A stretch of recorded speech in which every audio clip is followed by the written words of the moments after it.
дар тоҷикистон тахминан 10 сол пеш никоҳҳои хешутабориро яке аз сабабҳои камтавон таваллуд шудани 30% кӯдакон номида издивоҷи хешони наздикро манъ карданд. имрӯз ҳарчанд таъсири ин қонунро дар вазъи сиҳатии навзодон нашр намекунанд, манбаъҳои гуногун дар тоҷикистон таваллуди кӯдакони имконияташон маҳдудро дар сол аз 2.5 то 3 ҳазор нафар ҳисоб карданд. ҳоло шумори кӯдакони то 18 солаи имконияташон маҳдуд дар тоҷикистон беш аз 35 ҳазор нафар мебошад. ин 10 ҳазор нафар бештар назар ба омори 10 сол пеш будааст. наслшиноси собиқадор Шамсиддин Қурбонов мегӯяд, қабули қонуни манъи никоҳи хешутаборӣ барои беҳсозӣ ва рушди генофонди миллӣ зарур буд, аммо барои натиҷа додани он набояд саросима шуд. дар айни замон имкониятҳои ташхис рӯз ба рӯз, сол ба сол имкониятҳои ташхис беҳтар шуда истодааст.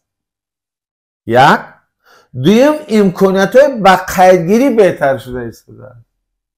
ҳамин оморе ки 10 сол пеш буд ё 20 сол пеш буд, то чӣ андоза ман эътимод кунам сари ҳамин омор, ман худам ҳамчунин мутахассис мегӯям ки омор заиф буд. вале он чӣ ки вазорати тандурустӣ дар як гузориш эътироф намуд, ин аст ки бемориҳои модарзодӣ ва ирсия дар ҳоли афзоиш ҳастанд, ки боиси маъюбии кӯдакон мешаванд. таъсири муҳити атроф, истеъмоли ғизои носолим ва ғайра ҳам сабаби таваллуди кӯдакони камтавон мешавад, мегӯяд табибон. қонун имсол қабул шуд, маънои иҷрои плани пахтара надорад. мефаҳмед?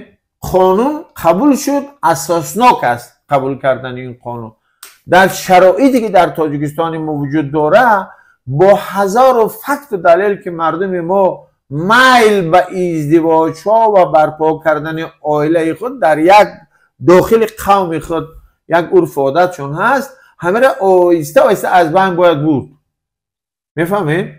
оҳиста оҳиста бояд аз байн бурд. ба мардум шанс ва имконият дод ки аз бегонагон издивоҷ кунанд ва ин ба рафтори муқаррарӣ мубаддал шавад.